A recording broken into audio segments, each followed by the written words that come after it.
Now, the sole thesis of speedruns is to beat video games as fast as possible, right? I don't think I'm surprising anybody by saying that. Now, oftentimes in video games, there tends to be one final hurdle that makes speedrunners' lives just a little bit harder. And that, of course, is final bosses. Now, final bosses come in all shapes and varieties, from Bowser throws to a whole fight sequence with Ganondorf escaping the castle, yada, yada, yada. You know the drill. In Ratchet and Clank 1, however, we have found a way to streamline the final boss so efficiently that, as a matter of fact, in some versions of this game, we don't have to play through the final boss fight at all. And I'm going to teach you how that works today. So I'm going to boot up my copy of Ratchet and Clank 1 here. Now, of course, here I am sitting on the final boss of Ratchet 1. And, of course, I do also want to say before I begin that I do apologize in advance. I got a little bit of the sniffles. I don't know if you can tell or not. But if you hear me making some, noises from time to time due to my congestion, please don't mind it. I swear to God, I don't have the Rona, or at least I don't think I do. Fingers crossed. Anyway, so coming up to this final boss fight, first I'm going to teach you how to beat this boss fight in under 30 seconds. Now, as you can see, I'm already on the final phase of Drek. That's why I'm here on this big arena. You can see the timer's not even started. Don't worry about why that's not an issue right now. But I'm only going to use one weapon to do this. Now, I think a lot of you already know this trick, but I'm going to explain why this works as well. So, I'm only going to be using the gold pyrocitor. And the reason I'm using the gold pyrocitor is because I'm using a European copy of Ratchet 1. Now, how does that make any sense? So, the original versions of Ratchet and Clank on the PlayStation 2 were in 60 Hz if you had an American or Japanese copy of the game. And it worked in 50 Hz if you have an Australian or a European copy of the game. Now, these are called PAL and NTSC. Now, I'm sure I don't have to explain version differences to most of you, but I do want to explain some ramifications about these version differences. So, when they upscaled these games from PS2 to PS3 as they were making the HD remake, they only had to, or they could leave the 60 Hz NTSC copies, so the American and Japanese copies, totally the same, 60 Hz on PS2, 60 Hz on PS3. However, when they were upscaling the European and Australian copies, the PAL versions of the game, they had to go from 50 Hz to 60 Hz. And for whatever reason, I'm not even 100% sure why. I'm not sure if the devs know why. Who knows? When they upscaled this game from 50 Hz to 60 Hz, the pyrocitor, if you shove the pyrocitor inside the model of an enemy and you fire the pyrocitor, it will damage the enemy on every single frame. So normally, the gold pyrocitor doesn't even do that much damage. But you're going to see here, as I'm coming up to Drek, now he's going to give me a little bit of a loop. And I'm going to do my best here to try to catch him as he's going around the arena. I'm going to avoid these. Ideally hope that he fires out a bomb because he stays in place when he fires bombs. But I don't even need him to do that. As long as I get close enough. You're going to see, as I go inside of his model, his health bar completely melts. Look at that. This is the final boss of the game, and he's being shredded in less than a second. Now, he's going to go outside the arena here, which is a bit unlucky, but that's fine here. I'm just going to press this here button. Never mind. I guess I'm not going to press this here button. I'm just going to wait it out and then do this. That's fine. I can ride at 1 health. I'm not scared. Oh no, my health. Alright, we're going to go over here now.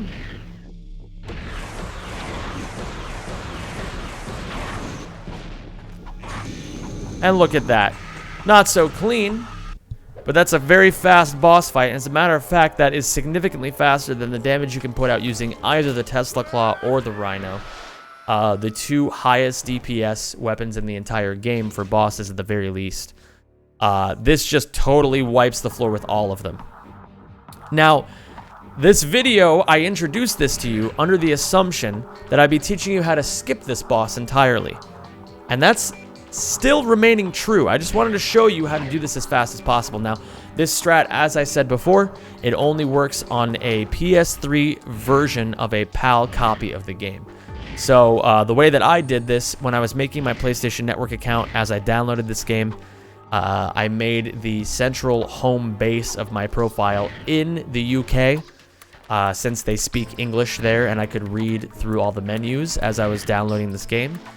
Cost about $10, I think, but if you were planning on buying a copy of this game anyway, it'd probably be in your better interest to buy a PAL copy so that if you want to replicate this, you totally can.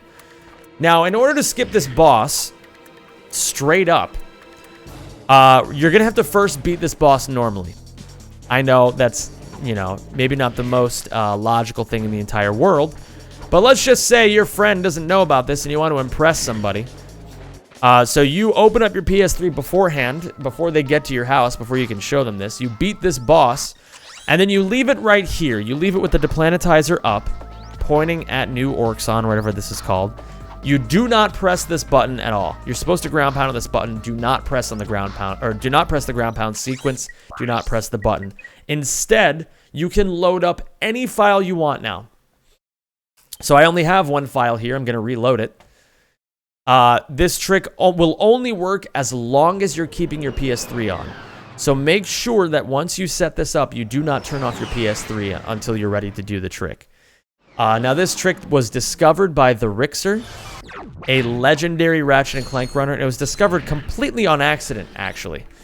So to continue on here, the next step of doing this trick, I need to teach you a little something. I need to teach you a little bit of technical know-how. Now, I don't know how many of you know this, but if with just the PDA, you can go anywhere you want on this map at any time, as long as there's no death plane.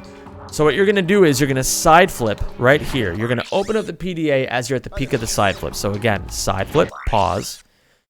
You're going to hold R1 the entire time. All right? And while you're in this menu, you're going to hold L1 as well. So you're going to exit out of this with triangle. You're going to release L1 and you're going to input a side flip. So it looks like this.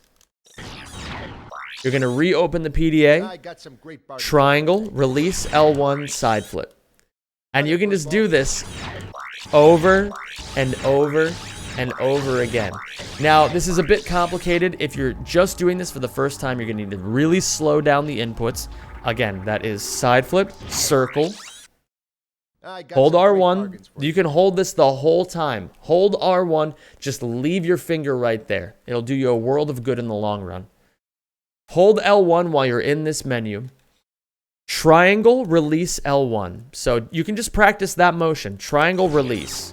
And you can see Ratchet, he was in a free fall state, and then he kind of went into like a grounded crouch almost. Let's see that again. You see that? You see how he was in a crouching animation right there? That means he's grounded, and you can side flip out of that. So side flip, circle, hold L1, triangle, release L1, side flip. See, even I mess them up sometimes. And the more comfortable you get with this, this ideally, even if this is the first piece of movement technology you're learning in Ratchet and Clank, this won't take you too long to learn. It's a bit complicated at first, but then once you get into the rhythm of it, you can just do it over and over and over. Now, why are we doing this? So we need to go all the way over to the Drek fight again in order to activate this skip. You're going to see, and as a matter of fact, you don't have to do anything else to set up this trick for the rest of the time doing it. You've already done all the hard work. So what you're going to do is you're going to stand over here. Again, if this is Ratchet's little hut right here where he works on all his gadgets. You're going to stand right here on this rock. You're going to turn the camera so that you're facing around here. And you're going to begin, these are called PDA side flips for very obvious reasons. You're going to do a bunch of PDA side flips. You don't want to go entirely left because you want to make sure you're building up a ton of height first. So I'm just going to be PDA side flipping here over and over and over. I want to basically get as high as these lower mountains right here. You can kind of see the peaks of them in the center of the screen. You can see like there's a spire. You know, you basically want to be as high as that. But I like to be a little bit higher just for safety. And now at this point, we're going to begin doing something called infinite long jumps. So what you're going to do, you're going to press triangle And you're still going to hold R1 the whole time, as well as L1, just like you did for PDA side flips. But what you're going to do is instead is... Actually, no, I don't think you even have to hold L1. Wait, am I right about that? No, you do have to hold L1. Maybe not like that, though. Maybe I was wrong about that. Maybe you don't have to hold L1 at all. It's so much easier to just do these things without thinking about them than it is to actually think about what inputs you're doing. And any speedrunner who's ever done this sort of stuff can agree with me on that one. So I don't think you actually hold L1. I think I was mistaken when I said that. I don't know what's going on here. Apparently I can't PDA side flip anymore. I'm already washed up. It's been 10 minutes into recording and I'm already washed up. Yeah, so you don't hold R1. That's what it is. So you're gonna hold L1 as you press triangle. You're gonna hold L1 and forward, and you're gonna press square, and you're gonna double jump and then press R1 and X, and then you're gonna do that over and over. Actually, I need to turn myself around here because I'm not going the right way. And these are called ground pound cancels, what I'm doing right here. So I'm doing double jump, let go of the left analog stick, and then R1 or X and then R1. That's a little complicated. So if you just wanted to do double jump R1 and X, I think that's totally fine. You are going to lose a little bit of height, and you're going to want to make sure you're doing a lot more PDA side flips as you're doing this, just to make sure that you can keep going. But again, so that's circle. Hi there, fuzzball. You're going to, while you're in this menu, hold L1 forward, and you're going to do triangle and then square. You're not going to do them too close together. If you just go ba-dum, you're just going to fall down a bunch. You want to give a little bit of love to each button. So triangle, square. You know, not trying to go too fast here. It's one of the few times in speedrunning where if you go too fast, you're actually going to do yourself fewer favors. And I'm holding forward the whole time. You can see I'm barely holding the shoulder buttons as well.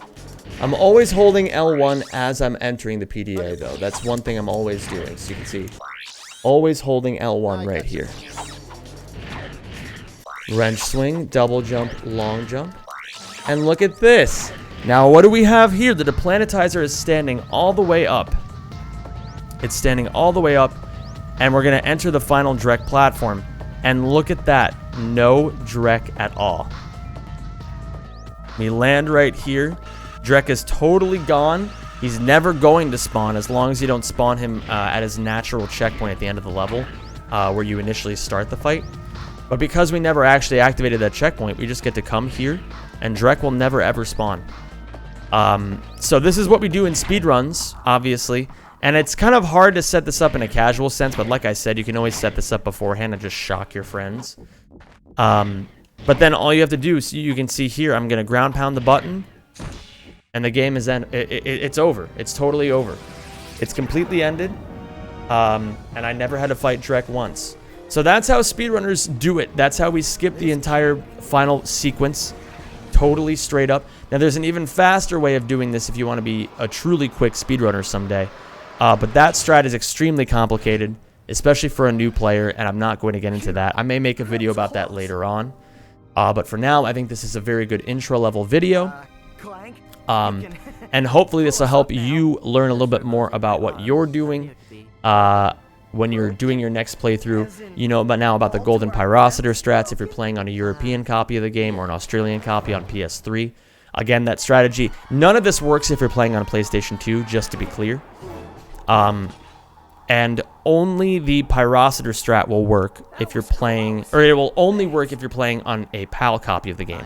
However, regardless of whether you're playing on NTSC or PAL, as long as you're playing on PS3, if you kill Drek before and then reload a file and then come back to on either the same file or a totally different file and do exactly what I showed you, you won't have to fight Drek at all. So I just wanted to also give you all, oh wait, hold on. Best part of the cutscene. Where do you think you're going? Ugh. We, still need to fix that arm. It gives me the feels every time. All right. So I wanted to end this video with a bit of an apology. I have not uploaded a video in about a week and a half, and I don't want that to become a habit. This whole YouTube thing is going very well whenever I actually do put time and energy into it. And we very recently hit 20,000 subscribers as well. I'm going to be real with you all, though. I'm still caught in a bit of a depressive episode. I'm doing my best to come out of it. I've also been very preoccupied with a couple of other things. We've been doing rack champs over on my stream, and that's been a very, very wildly successful tournament. It's been very time-consuming, and I haven't had the same time that I want to make videos because of that, as well as me trying to get my bearings in life. But it's been great fun, and I can't wait to show you all some of the matches that we upload here on the YouTube channel. Finally, I guess I just wanted to let you all know that I really am also in the process of making huge changes in my life, and that's what's also been eating into my time. As of right now, the huge change is that I have to yell at my landlord to fix my internet because I can't stream at the moment. My internet cuts out every 10 to 20 minutes. But aside from me becoming more assertive and sticking up for myself a bit more, I'm trying to basically just live a life that I think would make me a lot happier, and that includes a lot more discipline. And it includes a lot more of doing things that are that take me away from the internet for balance purposes, to make sure that I'm not losing my mind trying to stream and make content all the time.